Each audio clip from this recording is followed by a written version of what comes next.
नमस्कार, आप देख रहे हैं यूपी की आवाज। मैं हूं आपके साथ पलक शर्मा। आइए नजर डालते हैं इस खबर की ओर। सीएम योगी ने कहा, पहले इसे कनेक्टिविटी के साथ नहीं जोड़ा था। बहराइच मैलानी के बीच रेलवे लाइन चलेगी, बंद होगी, यहां ऊहापोह रहती थी, लेकिन हमने कहा कि पैसा जितना लगेगा देंगे। पर्यटन के लिए इसे आगे बढ़ाना चाहिए। विश्वास है कि रेलवे इस दिशा में जो सकारात्मक कदम बढ़ा रही है, यह टूरिज्म की दिशा में नए युग की शुरुआत को बढ़ाएगा। थारू जनजाति से जुड़े बहनों द्वारा अपनी संस्कृति को अक्षुण्ण बनाए रखने के साथ साथ जिस प्रकार के उत्पाद को आगे बढ़ाया गया है, उसकी चर्चा प्रधानमंत्री मोदी भी करते हैं। सीएम ने आगे कहा, यहाँ के हर जनप्रतिनिधि विकास की योजनाओं से जुड़े हैं, अनवरत विकास के पथ पर अग्रसर। इस जनपद में योग्य जनप्रतिनिधियों के नेतृत्व में जनता की बुनियादी सुविधाएं, रोजगार की उपलब्धता, विकास की नई परियोजनाओं को तेज गति से बढ़ाया जा रहा है। आगे इस वीडियो में सुनिए सीएम योगी ने क्या कुछ कहा। बहनों और भाइयों, बलरामपुर चीनी मिल्स उत्तर प्रदेश के अंदर 10 चीनी मिल और 5 डिस्टिलरीज का संचालन कर रही है। और मैं धन्यवाद दूंगा बलरामपुर चीनी मिल्स को, जो उत्तर प्रदेश के अंदर 120 चीनी मिलें हैं। उन 120 चीनी मिलों में से 10 चीनी मिल इनकी है, लेकिन एक ग्रुप उत्तर प्रदेश के उन ग्रुप्स में है जो गन्ना किसानों का गन्ना मूल्य 1 सप्ताह से 10 दिन के अंदर भुगतान करके अन्नदाता किसानों को सम्मानित करने का कार्य करता है। बाराबंकी के हैदरगंज में इन्होंने टिश्यू कल्चर से गन्ना की उन्नत किस्म को आगे बढ़ाने के लिए भी वहां पर एक कार्यक्रम को आगे बढ़ाया है। अगर हम अपने अन्नदाता किसान को नई तकनीक देंगे, नया बीज देंगे, अच्छा बीज देंगे, मेरा यह मानना है कि हमारा यह अन्नदाता किसान जितना उत्पादन करता है, उत्तर प्रदेश की धरती माता में इतनी सामर्थ्य है कि यह इससे 3 गुना प्रोडक्शन बढ़ा सकता है। वर्तमान से 3 गुना अधिक प्रोडक्शन बढ़ा सकता है। और इसके लिए अनुकूल वातावरण तैयार करना।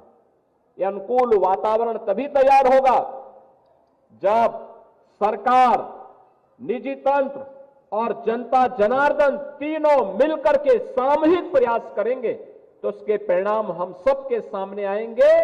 और उस नए परिणाम को लाने के लिए ही आज हम सब यहां पर आए हैं। और मुझे जो बताया गया कि इसकी वार्षिक जो क्षमता होगी इस संयंत्र की, यह 80,000 टन प्रति वर्ष होगी और यह जीरो लिक्विड डिस्चार्ज के अंतर्गत संचालित होगा। इससे अन्नदाता किसानों की आमदनी को बढ़ाने में, नौजवानों को रोजगार उपलब्ध करवाने में मदद मिलेगी। और प्रधानमंत्री जी का जो लक्ष्य है कि जीरो नेट के लक्ष्य को प्राप्त करना है, उसको प्राप्त करने के साथ साथ हम लोग मेक इन इंडिया और आत्मनिर्भर भारत के सपने को साकार करने की दिशा में आगे बढ़ते हुए दिखाई देंगे। बहनों और भाइयों, यह पॉलीलैक्टिक एसिड का जो संयंत्र है, यूनिट और भी लगी होंगी जहां पर वे बाहर से लाकर के दुनिया के जिन देशों में पॉलीलैक्टिक एसिड बनता है, यहां पे लाकर के उससे फिर बायोप्लास्टिक का निर्माण करते होंगे।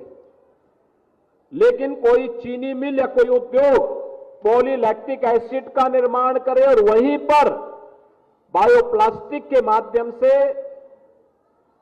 बोतल का निर्माण, कप, गिलास या डिब्बे बनाने का काम करे, यह अपने आप में एक पहली इंटीग्रेटेड यूनिट है। और यह अपने आप में प्रधानमंत्री मोदी जी के मेक इन इंडिया के और आत्मनिर्भर भारत के उस सपने को साकार करने वाला एक अभियान है। मुझे जो बताया गया है कि यहां पर जो बोतल बनेंगी प्लांट लगने के बाद, वे डिस्पोजेबल बोतलें होंगी, डिस्पोजेबल खाद्य ट्रे होगी, डिस्पोजेबल कटलरी होगी,